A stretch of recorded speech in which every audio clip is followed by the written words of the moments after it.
I'd say I'm an instrumentalist. I don't actually believe that nature is mathematics, though a lot of theoretical physicists, at least the ones that I know, believe that. I would just say it describes reality, and it does that suspiciously well. As Wigner put it in his essay about the unreasonable effectiveness of mathematics and the natural sciences, and that's still somewhat of a mystery. Like, why does it work so well?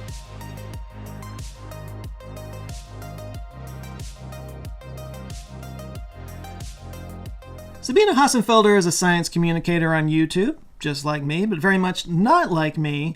She is an actual honest-to-God theoretical physicist with a PhD in physics, and she's published over 80 papers in science journals covering everything from quantum gravity to particle physics, cosmology, astrophysics, statistical mechanics, and quantum foundations. All of which is to say that if you hear her contradict something that I've said, listen to her.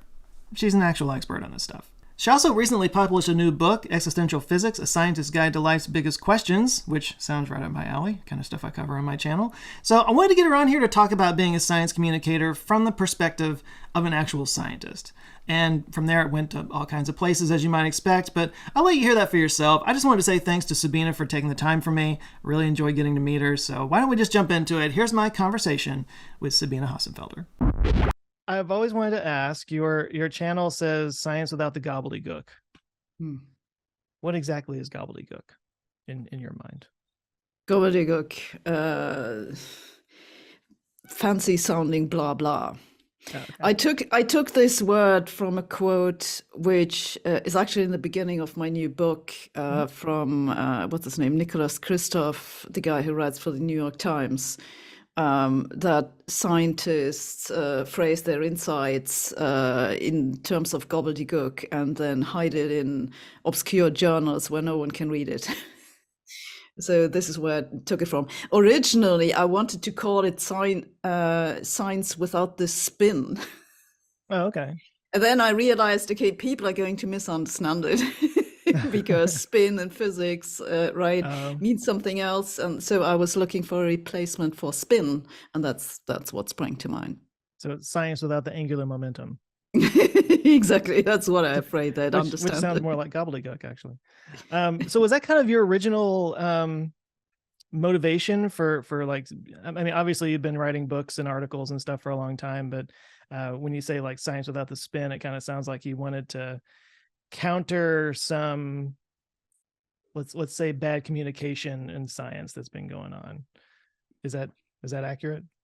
Yeah, so originally I set up this channel to talk about my own research. So I was talking about dark matter and quantum gravity phenomenology and that kind of stuff.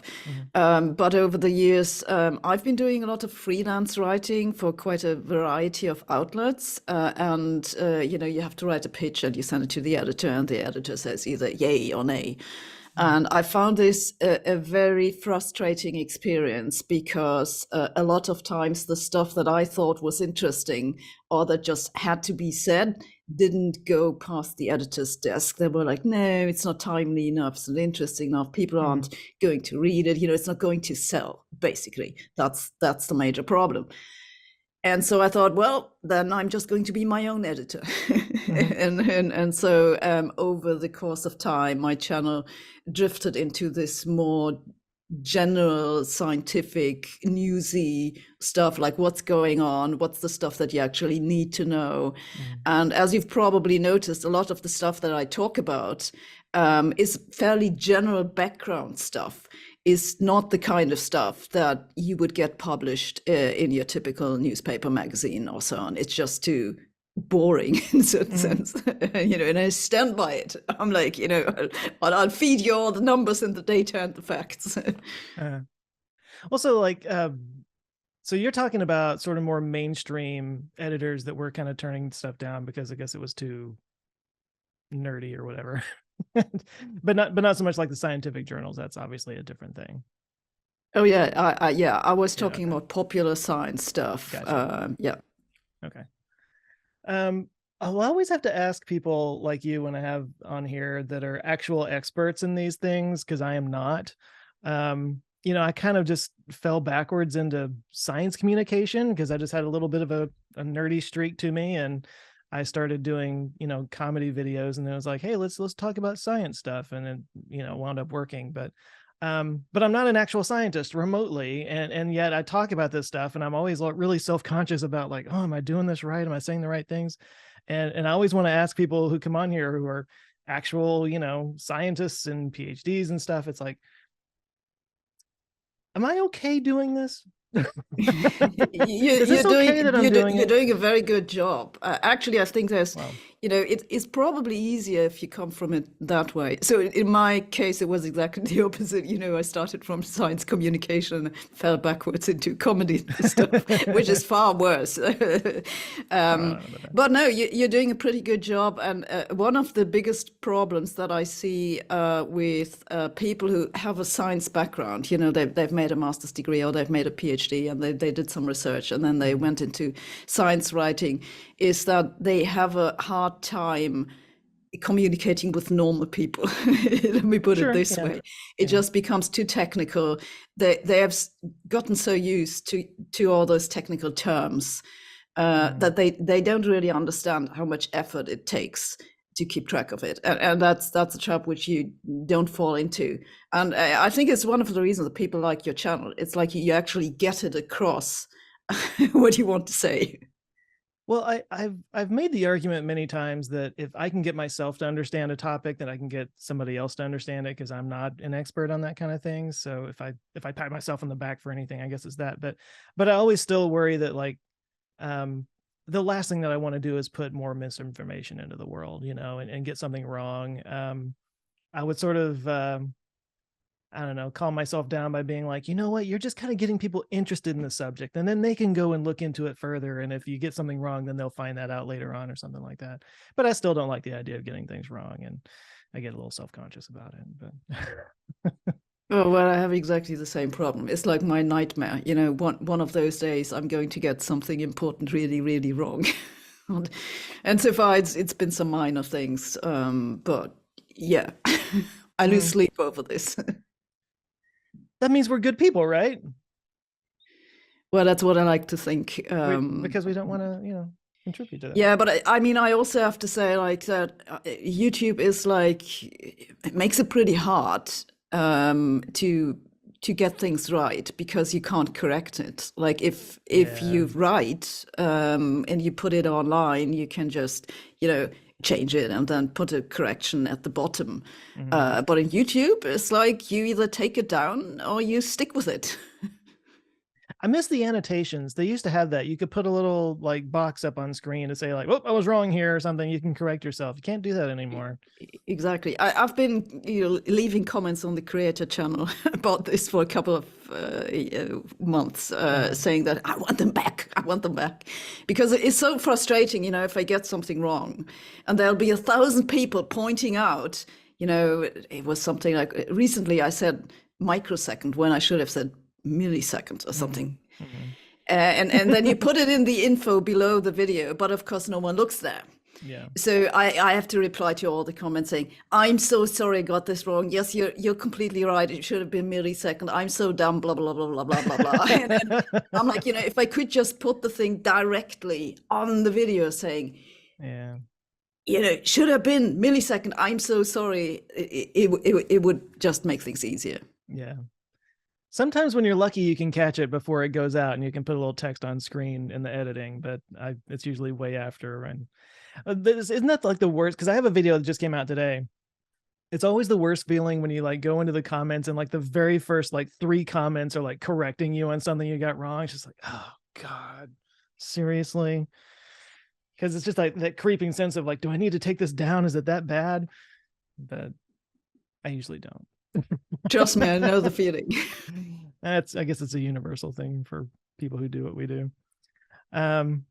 So I'd like to hear more about your background, because I know you well, you just said something a second ago about like quantum gravity, and is that what did you study? Like what did you focus on when you were an up and coming scientist? Originally I studied mathematics, but then so the math department was basically broke and they couldn't offer me a job. And so they said, well, why don't you walk over to the physics building and ask them, because they normally have use for mathematicians. And that's what I did. And they gave me a job, and they also gave me a desk, and they gave me a topic for my master's thesis. And before I knew, I had a PhD in physics. So I came kind of in through the back door, and it follows me around. I've always felt that I don't really fit into the physics mindset. I came more from this mathematician perspective. I wanted to know what you can do with mathematics. What does it tell us about nature?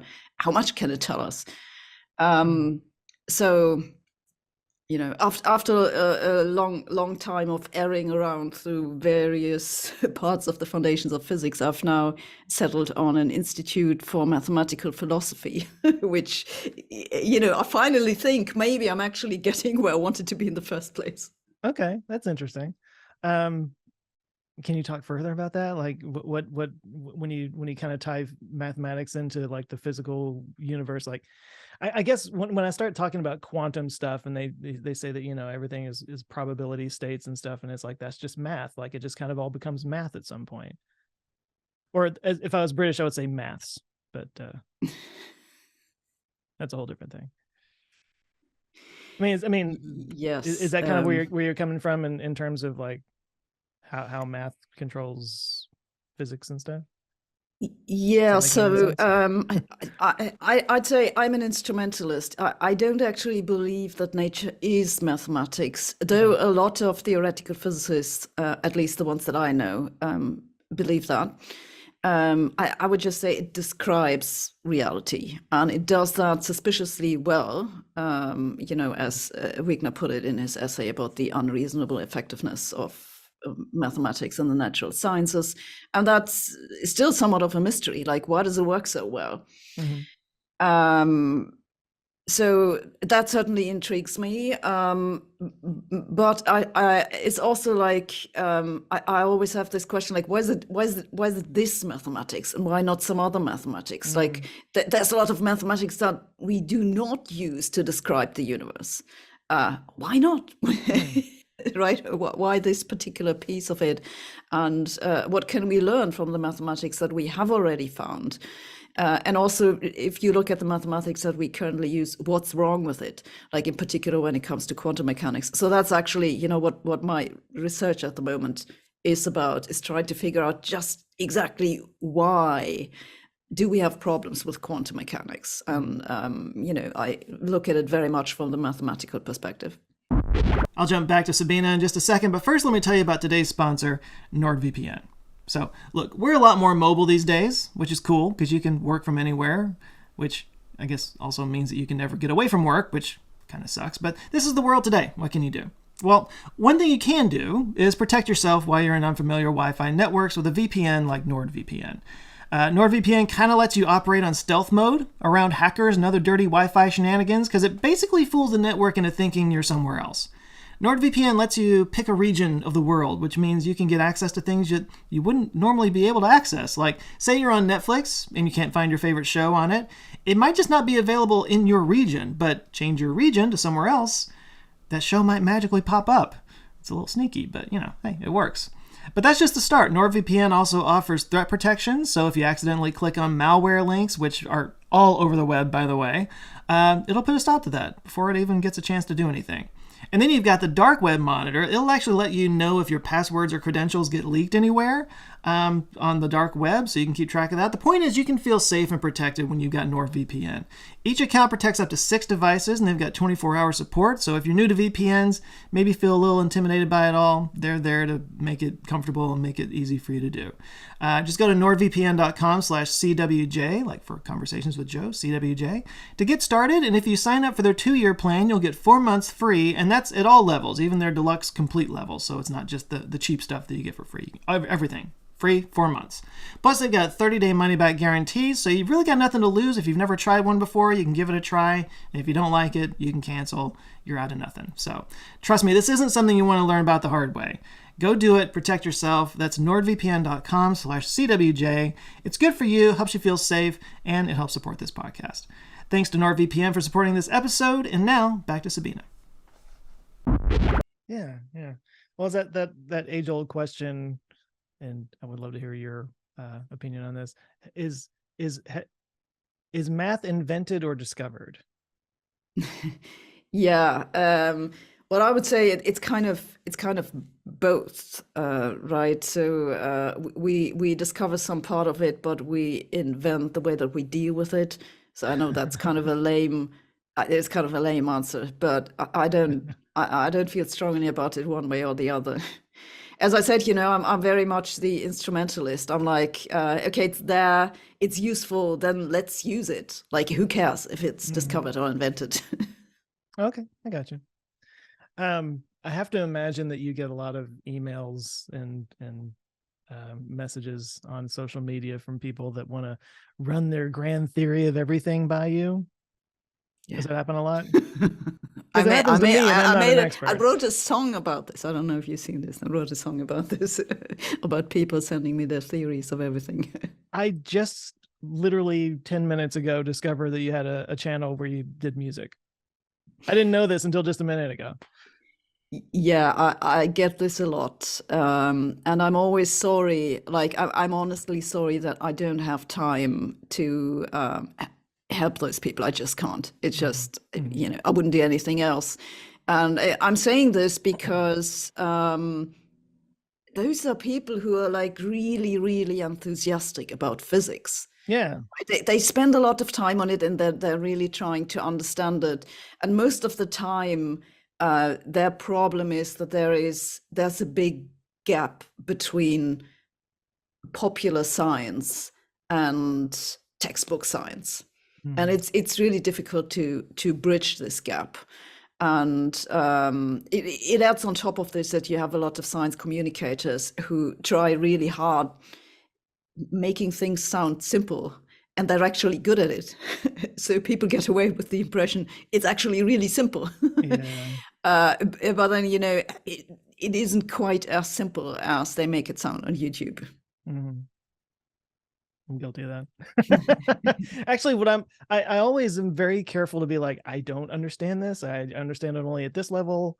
Here are my resources and my sources or whatever. Go look. But I try not to say that things are simple, because it's mostly over my head. I just kind of get it across the best I can. But anyway, but I get what you're saying though. Like I get people who send me, I would call it theories of everything, or all kinds of stuff. But and they're very clearly really into it and have spent a lot of time on it, and it's very important to them. But I'm just always like, I'm not the guy to confirm or deny this. I'm just, I'm not the expert in it. So I imagine as somebody who is actually an expert, you might feel a little bit more obligation maybe to do it. Just not having the time. Partly. Though, I mean, I have to say, like, I've never actually worked on theories of everything. Like, I'm not even particularly interested in it. I literally wrote a whole book explaining why I think there isn't such a thing as the theory of everything. So I'm always a little bit surprised. Why do people send me this stuff? And I think the answer is that they have no idea what my research is on in the first place. And they didn't read my books either. They just, I don't know. I think they just send it to me because my name's out there somehow. Yeah. And I've got something to do with physics. So certainly I must know something about theories of everything. I think people just want validation for their ideas, to feel like they're not... I think it's actually more complicated, because a lot of those people, they have no one to talk to. People who can understand the whole theory of everything business, you don't find them everywhere. So most of the time their friends have no idea what they're going on about. Their family is sick of hearing it. And then there are some online forums and groups and so on, but most of the people you find in those groups have no idea what they're talking about either. So where do you go? You can enroll in some university thing, but that's going to take like a decade or something until you get somewhere. And so what do? Well, you look up some email addresses online, and then you send around your stuff. And I can kind of understand this, but I'm not the person who's going to solve the problem, basically. So you mentioned like your current research, the stuff you're working on right now. Like, is there anything on that you'd want to talk about, or is it all kind of public on your blog and stuff? On my blog, actually, I'm not doing anything on my blog. I Okay. just don't have the time. It's kind of ironic because personally, I prefer writing over doing videos. Hmm. But in reality, I don't have any time left to write. Yeah. But yeah, I've written a bunch of papers, which you find on the archive, about quantum mechanics stuff, and I have a couple of more coming up, which hopefully I'll get out this year if things go well. Hmm. So we'll see. Well, I'm curious how you separate your time between like your actual research and the YouTubing stuff. Like how I guess how big a part of your workflow is the YouTube and the actual the research that you're doing?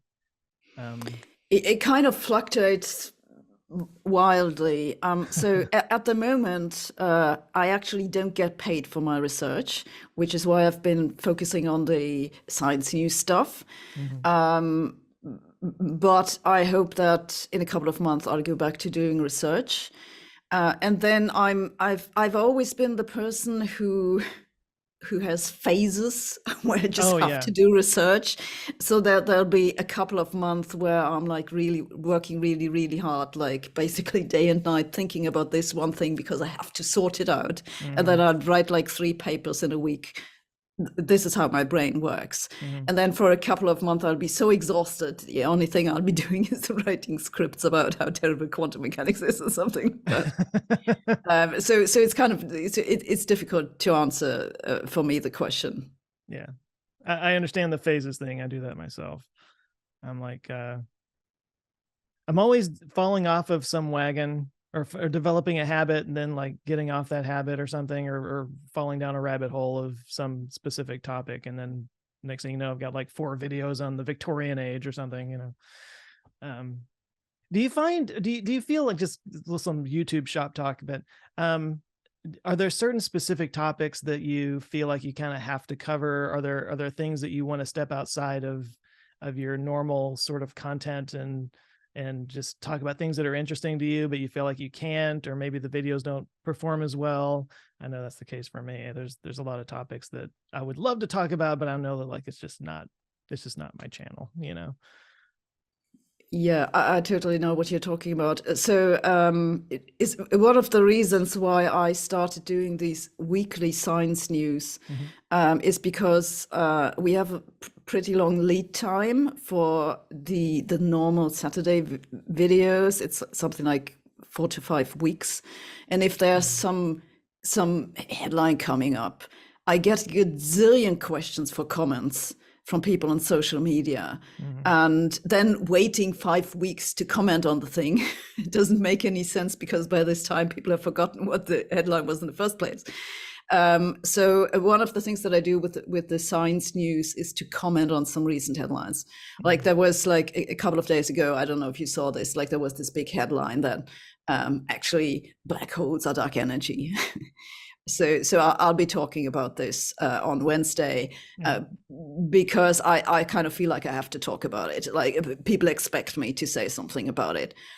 And yeah, there are a lot of topics that I don't talk about because I'm afraid they're just going glock, glock, glock down to the bottom of the sea. And in my case, it's mostly anything related to medicine. Like I'm super interested in medicine. I read a lot of, especially the research stuff like stem cell therapies and so on. But I'm really afraid to talk about it because I think people they'll not buy it. Like they know I'm not a doctor, I have no background in medicine, and it doesn't really matter how much effort I put into making sure that it's all right. I'm afraid it'll just not fly with my audience, and then not on YouTube in general. Yes, so every once in a while I've tried to talk about something that's a little bit outside my normal stuff, just to test the ground, like how's it go? Every once in a while, I can afford putting out a video which doesn't fly. And so this is one of the things that I've been doing. I also talked a couple of weeks ago about social media. Yeah. Is social media good or bad? And that actually went quite well, not great, but okay, I'd say. So I'd probably be talking a little bit more about sociology. I also want to talk a little bit more about psychology, which are all topics that I'm really interested in. I know I say this a lot, like things that I'm interested in. It's a really long list. Well, I didn't catch that video. What was your determination at the end of it? Is social media good or bad? Well, Yeah. to make a short video even shorter depends on the platform and exactly how you use it. So it's good for some things. It's bad for some things, and it's also quite interesting, which I didn't know before. It depends very strongly on the country. Like the thing that people talk about a lot with social media use. Increasing polarization, like political polarization, seems to be a very American thing. But people have actually looked at this in a lot of other countries, and in other countries it went the other way. So polarization actually decreased. So who knew? So Interesting. sociology is really difficult. In one country it might go the one way, and other countries might go the other way. Yeah. I mean, do we have details on why that is? Or are people, I mean, the algorithms are the same in the other countries, I would assume, right? Yeah, so on this particular thing, no. So a lot of this is really still subject of research, as they say. Sure, yeah. But I mean, so one interesting thing that I learned from it is actually quite encouraging. Is that just reminding people to think about whether to share an item or not share an item can actually decrease the amount of misinformation that's being spread. And, this makes sense even from my personal experience that sometimes, I might share stuff because I think it's funny or entertaining and not even think about whether it's even correct. And so just stepping back a little bit and take a few seconds to think about, is this plausible that it might be correct? Actually makes the difference. Yeah. I think, what was her name? Jennifer Haugen, I believe her name was. She was the Facebook whistleblower that happened like a year or so ago. I saw her in an interview, and she was talking about some pretty what's the right word I'm looking for here? Some ways to slow the spread of misinformation on social media, and some of them that they were playing around with that don't involve, reworking the algorithm and everything.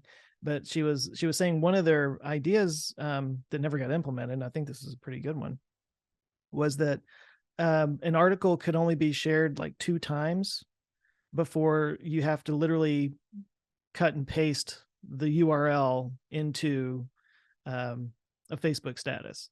So like if one person shared it and then a friend of yours shared it and then they shared it with you, if you wanted to share it, you would have to literally like open up the page, copy paste, and go through those extra steps to share it. And she was like, that alone helps to cut down on the spread of misinformation, because it's just that one tiny little extra step you got to take, and that might be enough to make you just go, do I really want to share this? Exactly, and not. I thought that was interesting. Just little things like that could, that could make things better. Social media is really interesting, and we have a whole generation now growing up with it, and they've been shaped by it in interesting ways. And I'm now of the generation that's like, oh, these young kids, they're so weird, and I don't get their humor and everything. And I'm trying really hard to not turn into those people that like, oh, my generation's the best because we grew up without the internet or something. But I find it interesting that people who are actually being brought up with social media, how that kind of changes their perception of the world and how they interact with people and stuff. It's definitely a sea change, feels like. Yeah, it's also interesting. So I have 2 kids. They're now 12 years old. So they're twins. People always get confused about this. So, they learn a lot of this stuff about social media and how to interact with other people and bullying and so on in school. and they actually do get like social media education and internet education, how to fact check the stuff that they read, like even at that age. I find it quite remarkable, actually. Oh, so they actually teach that in school? Yeah. Oh, I don't think they do here. I didn't know this either, but yeah. So of course I don't know how it is but I've read that they also do it in Finland and Sweden and presumably some other countries as well.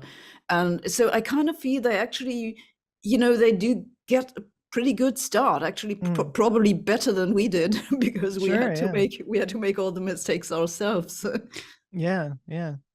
No, I always wonder that, like, are they more savvy with the social media because they grew up with it and they kind of understand that, some of it's BS and some of it's real? Or is it one of those like fish in the water things, like they're just so in it that they don't know any different? Me not having any kids, and I'm not really around any kids, I just kind of have to sit here and wonder. But it's really encouraging to hear that they are actually having like taking classes in school about, it's almost like media literacy or social media criticism or whatever. I don't, again, I could be wrong, but I don't think that they actually do that here. And it feels like that's a really important thing to teach kids these days. Yeah, I think there's just generally more awareness of what it can do to you, that it might be bad. And so, like, I mean, there's the question, like, does it actually counterweigh the bad thing sufficiently much? If you see what I mean? Just because people have been warned doesn't mean they'll actually be able to avoid the problem. But at least they're not completely running into it blindly. So our kids actually at the moment do not use social media. They don't yet have their own phones and stuff, but I guess it'll come in the next couple of years, and then we'll see. Yeah. Do you have any opinions on where things are going to go next? Because I was just thinking, like, your kids and kids of that generation, something is going to change probably in the next 10 or 15 years. That's gonna throw them for a loop, and they're going to be trying to figure out as older people, as they get older. And I don't know, it just got me thinking, like, with all the AI stuff that's going on right now with the Chat GPT and all that. And I haven't heard much talk about the metaverse lately. It seems like it kind of had a moment there, and then everybody was like, oh, this isn't anything. And then it just kind of like went away. VR seems to do that. It kind of like seems to just come up every once in a while. But I wonder if someday, if, like, say they get smart glasses figured out or something, maybe they could actually make something like that work. I don't know. What do you have thoughts on that? Like, where things are going to go next?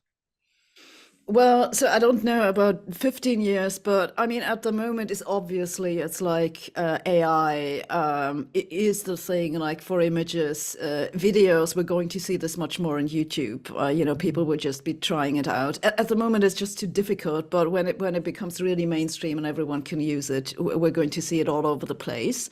And it's going to make some interesting changes, because I think it'll put a bonus on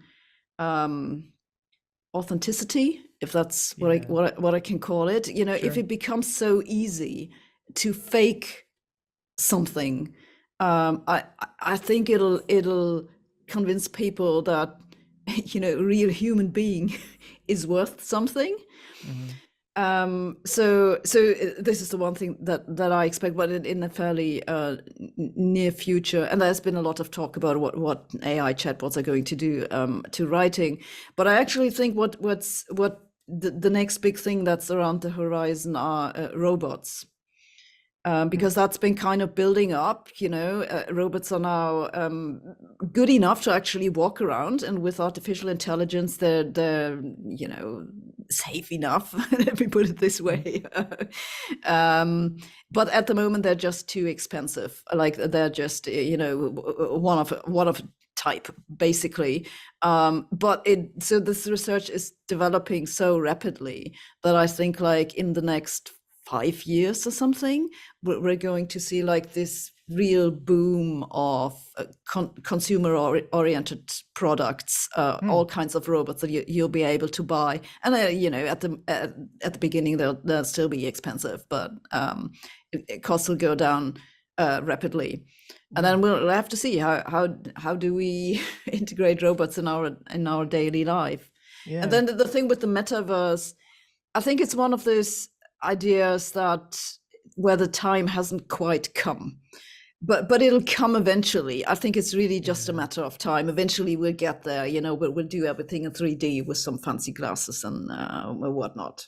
Yeah, like AR, it's augmented reality and stuff. Yes. Your The take on robots ads is- everywhere on all houses and then on I the know, streets, in the yeah, clouds, everywhere will be yeah. ads. And they're perfectly like tailored to you, and they're already listening in on our phones. I just know it. Your take on robots is really interesting, though. I hadn't really thought about that. I did a video, I don't know, 6 months ago or something like that. When Tesla started saying they were going to have their Tesla bot or whatever, it got a lot of, laughter and stuff. And they even did an update fairly recently where they were kind of showing off where they've gotten so far. I was actually pretty impressed with it. But my whole thing was always like, the idea of humanoid robots didn't make much sense to me. It felt very human centric to be like, oh, well, the perfect form must be looking like us, right? But then I did that video and it was specifically about like humanoid robots. What's the point and everything? And I don't know, I kind of came around on that a little bit. It was one of those videos that I guess my opinion changed a bit as I was researching it, because I started to, the point was that, we live in a world that is built for humans. So you want a robot that can function in that world, And I started thinking about like, I've got 2 dogs, and every time we travel, we've got to board them, or we've got to find some place or somebody to come house sit or something. But I was like, if you had a robot that could just plug itself into the wall when it's not being used, but then, every other hour or so, let the dogs outside and maybe it can fetch the mail and just kind of like take care of just general stuff around the house to make sure that it's, functioning, like that would be cool. Like that's useful, I could totally see that being a thing. Yeah, I had exactly the same change of mind, thinking like, this is like really human centric. Why don't we build something smarter? Like if we can do it any way that we want, why make it a human? The giant But octopus, then I was like, come on. right. And I was thinking, what would I want to have a robot for? Well, to, take stuff out of the dishwasher and do the laundry. So the stupid thing would have to actually walk down into the basement. How do you do this? Well, you give it legs, right? Yeah. Right. So suddenly you have something that looks pretty much like a human. Mm-hmm. And you always see those videos from Boston Dynamics where Atlas is like doing flips and stuff. I can see it just like doing flips down the stairs, performing. Yeah. Only if the camera's on it. Well, there's a couple of questions I wanted to ask while I had you. Being that somebody who is all about getting rid of the gobbledygook and kind of straightening people up on the science stuff, are there any prevailing science myths that are just like zombie myths? They just keep coming up no matter how many times you debunk them. You just kind of keep getting fed these questions, or people keep saying, and you're just like, this isn't right. Are there any that stand out to you? Well, yeah, I mean, there's a lot of the stuff that I've already talked about, like since forever. Partly it's stuff that I actually work on. Like you almost certainly know that we have this big controversy. Is it dark matter or is it a modification of gravity? And there are just some myths that people bring up over and over again. Like, for example, that modified gravity has been ruled out by the bullet cluster. And I've been on this like a gazillion times, basically, and people still bring it up. I have the impression that now it's gone down a little bit. So maybe I had something to do with it, or maybe people just forgotten about it.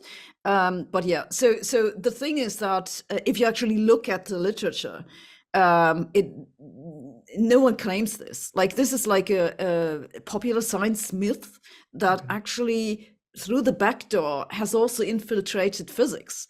So this is really bizarre. So I've heard people, referring to this in their talks, like physicists, astrophysicists, and then you go and ask them like, where's the reference? And they're like, well, but everyone knows this, basically. And where do they know it from? Yeah, Right? yeah. Yeah. And so this is one of those examples. And then there has been this weird confusion, but also this seems to have mostly disappeared about quantum computing, where I actually don't know if you can remember this, but they had this weird distinction between the logical qubits and the physical qubits. And you actually still find this in the literature, but not so surprisingly, a lot of people got really confused about this and didn't know what the difference is. So the logical qubits are basically your perfect things that you can do operations with, and then they'd quote the number of logical qubits that you need to do a calculation that's commercially relevant, and typically that would be something like 150 or something.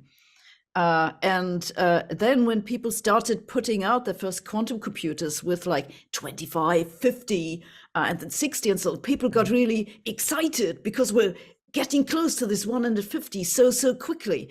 And then I had to explain to them, well, actually, those are physical qubits, and the estimates for the number of physical qubits that you need to get to the commercially relevant applications is more like 1 million.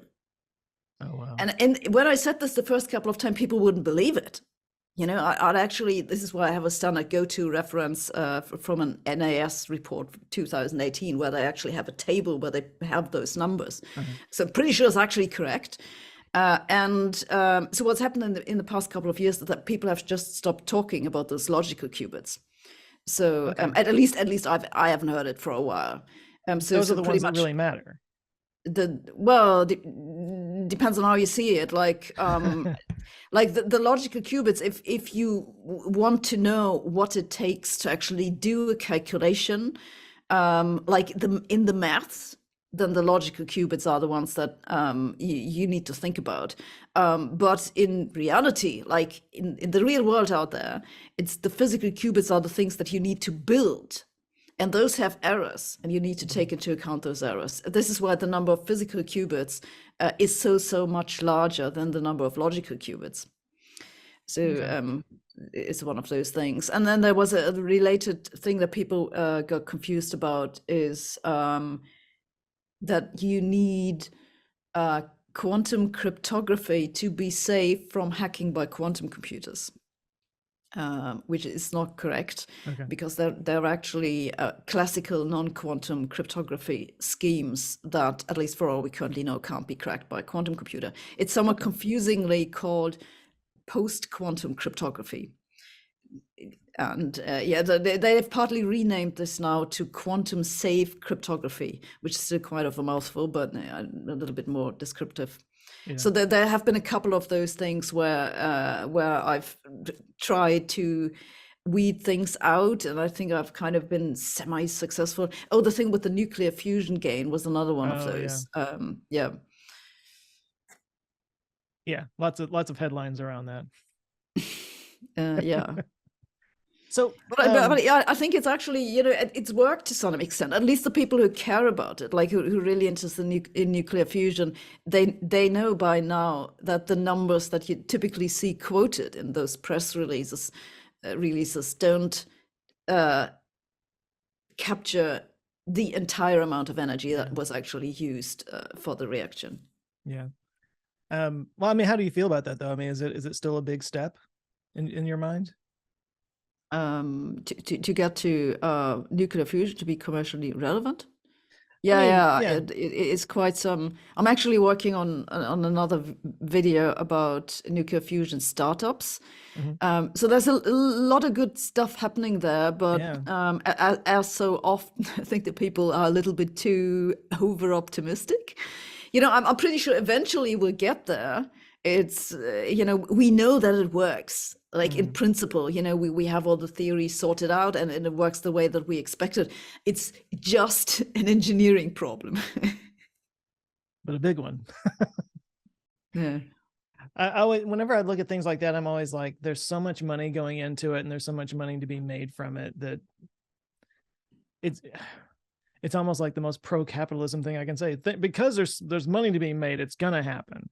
you're gonna see innovation. Like that's the capitalism part of my brain speaking out. But that's always been how I feel about it. Like there's so much money to be made from it that we're gonna get there someday, because there's just, the incentive is just so high.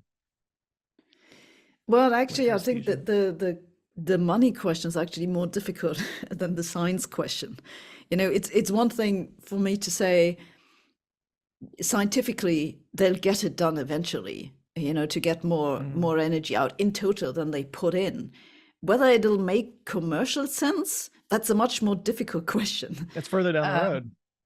Yeah, and you know, that depends on so many other things. Like it depends on what's going to happen with all the costs for the peripherals, like all the equipment that they actually need. Where's that going to go, and what happens with the rest of the world economy? And so on. So God knows. So yeah, it might just be maybe, I don't know, in 20 years or something that they'll figure out how to actually get energy out of the thing, but then they'll decide it's so ridiculously expensive that it doesn't make any sense. Especially when you look at how cheap renewables and battery storage has gotten just in the last 20 years. If you project that forward another 20 years, it's probably going to be even less expensive. And I keep hearing that about like normal fission nuclear reactors right now. It's like they're just so expensive to build that economically it just makes more sense to do solar and wind. So that's something I've been hearing anyway. Yeah, that's right. I've heard this too. It's only partly correct because it's certainly, you know, some countries have managed to build those things for less cost. So it's actually, you know, it's a fairly complicated story. Just why did nuclear fission plants end up being so ridiculously expensive? It didn't have to be that way. And now with there's this big push to these modular reactors, and maybe that'll turn things around. But at the moment, it doesn't look like it. Actually, they're even more expensive. But who knows? I guess we'll see. No, but I did a video on the small modular reactors a while back, and there's been one on my list for a while about like 4th generation nuclear. It just kills me that, and I may be wrong about this, but most of the nuclear reactors that are running right now are based off of like 1960s technology. They're just so old, and they've like the technology has come a long way. It just hasn't really become commercially, you know, viable yet for some reason. Exactly. Yeah. I did a video about nuclear waste. And this I talk about this a little bit. Like there are so many options what you could be doing with the so-called waste, which for the most part you can still get energy out, or you can recycle it or whatever. But we just don't use the technology. You know, we know how it works. We could do it. We're just not doing it. Isn't that amazing? Yeah, you know, it's kind of hard to live in Germany and be pro-nuclear. And actually, I you know, it's like literally over there, you know, 10 kilometers or something. There's a nuclear power plant, but it's been decommissioned. It's no longer running. Oh, okay. That's Germany in a nutshell. Yeah, Germany kind of went back toward coal, didn't they? That's right, because Germany does have a lot of coal, and it's really cheap, and it's just sitting there, and you can dig it up and you can burn it, and that's very convenient if it wasn't for this little issue with the carbon dioxide. Yeah, a little thing. We're getting kind of close to the end here, but I wanted to I was talking about the robot video earlier and how it kind of changed my mind as I was researching it. Are there any videos that you've done that kind of were the same thing? Like you had a certain idea going in, and then the more you looked at it, it was like, oh, this is actually something different. And it kind of changed the way you saw things. Yeah, I had one of those recently where I was talking about hydrogen. Like I used to think hydrogen, it sounds really good, right? It's a clean, you can use it to replace fossil fuels. You carry it around, you put it in your tank. Hydrogen cars already exist. And then I looked more at the engineering part of things, and I was like, it's much more complicated than they make it sound. and hydrogen is really nasty stuff. So now I've switched to, now at the moment I'm a big fan of synthetic fuels, Okay. because I feel like the infrastructure is already there. So that's like the obvious thing to do. You take renewable energies, you make your synthetic fuel, you put it into your car the same way that you previously did. But I haven't really looked into it, so God knows what I'll find. That'll change you again. It's like, oh God, it's hydrogen all over again. So the synthetic fuels would be like stuff that's where they've maybe pulled it from the carbon in the air or something, and it's almost carbon neutral instead of carbon. Yeah, exactly. That's the idea, Positive. right? You take it out of the air, invest energy to make your fossil fuel. It could be any kind, and then you burn it and you release the carbon dioxide again. Yeah. Are you going down? I always like to ask this of people. Are you going down any rabbit holes right now? Are there any subjects that you've suddenly gotten into, or videos on YouTube or books that you've read that just has sparked a curiosity about something that maybe you don't normally get to talk about? What are you into that you don't normally get to talk about? That I normally don't get to talk about.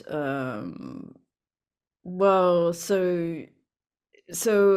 I've recently been thinking a lot about the sociology part of social media, which and it started with this first video that I've been doing. And so now I have another video coming up about collective stupidity, like the opposite of collective intelligence. So I've done a lot of reading about why sometimes groups of people are intelligent, come to good decisions, and sometimes they don't. Interesting. Yeah, so I found some interesting stuff, but you have to wait for the video to figure out what. No sneak and this is kind of, once you look into this, there's more, and there's more.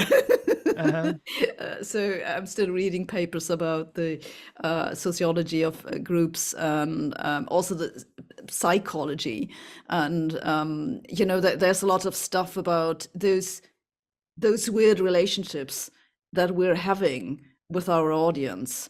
It's called a parasocial relationship, that kind of screws with our inborn way of having relationships. It's kind of unnatural if you think about it, and there are lots of things that are going wrong in this. And so I found this very interesting, just also on a personal level, trying to understand what's actually going on.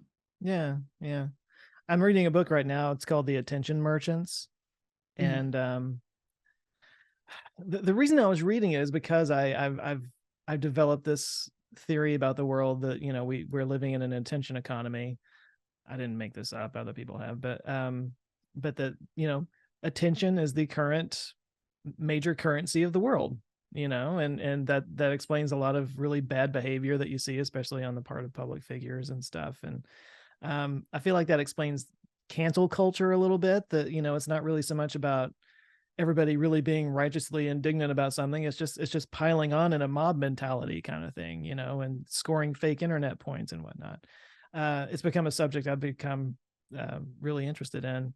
So this book so far has been, I'm only about maybe a third of the way through it right now, but it's about the whole history of advertising and propaganda and how it was first kind of used in World War I and stuff like that. And actually a little bit before that, but so which is also kind of interesting because I worked in advertising for 15 years. I was a copywriter for a long time. So the history of advertising and like the theories behind like social, what they call it, social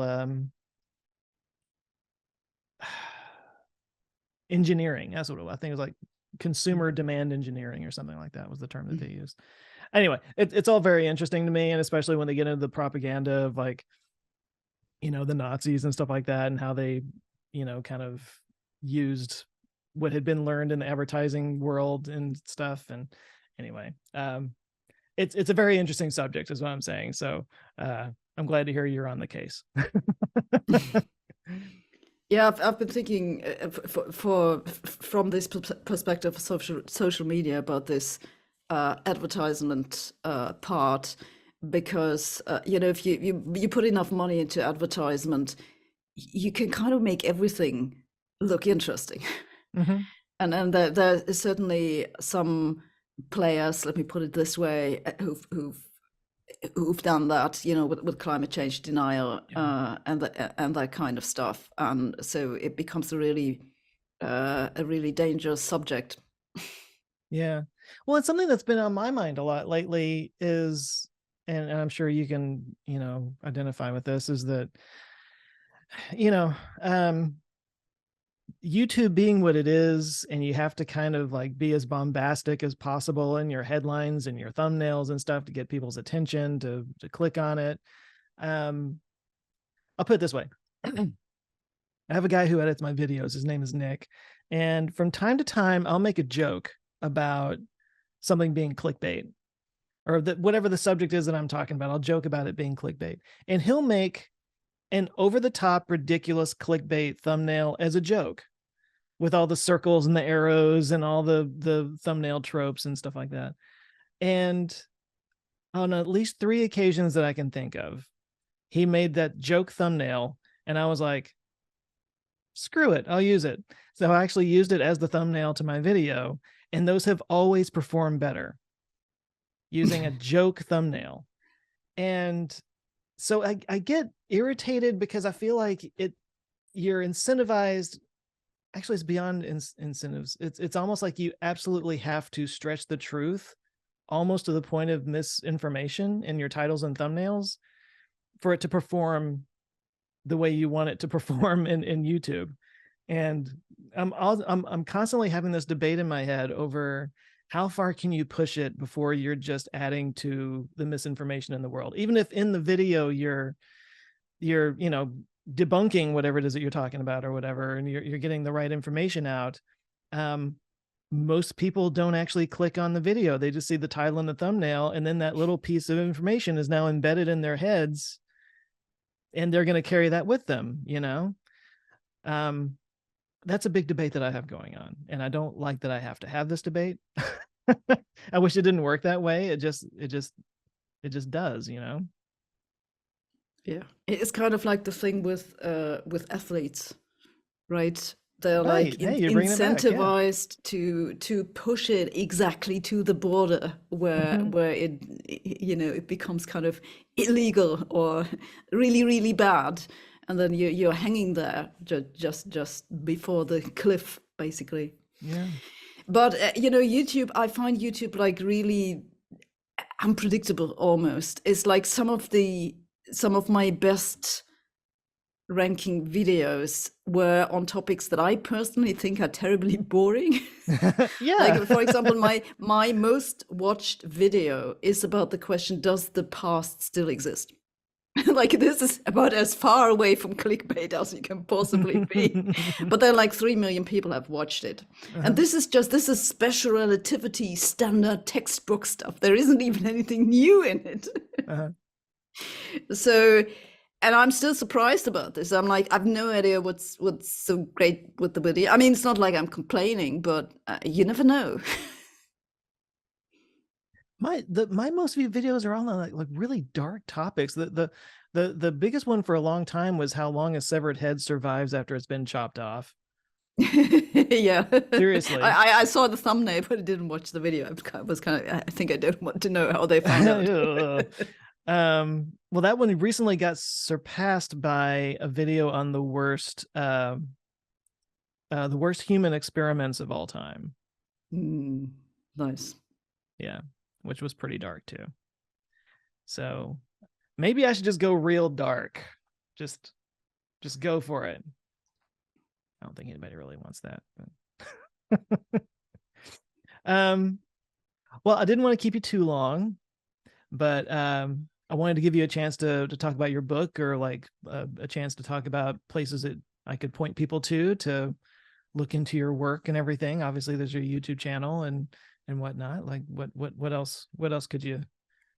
Yeah, I've just published. It's not quite as recent anymore, but in August last year, I published my second book. It's called Existential Physics. scientist's guide to the biggest questions in life or something like this. And this question, like, does the past still exist, is one of them. But there's it's 9 chapters, and each of them is a big question, like, has physics ruled out free will? For example, is human behavior predictable? And then I go down, what do we know? What do we not know? And what's the conclusion? So it's a fun book, I think. Well, I'm known as the existential angst guy, or some people call me that. So it sounds right up my alley. It's like a book that will make you question all of existence. Maybe not quite, but yeah. Well, I've actually tried to make it, optimistic, uplifting. After I thought that my first book was kind of depressing. Oh. Well, cool. I haven't had a chance to look at it yet, but it definitely sounds up my alley. I should probably get my hands on one. But I think we can wrap it up. I'm just really glad I got a chance to talk with you and meet you finally. Good to talk to you.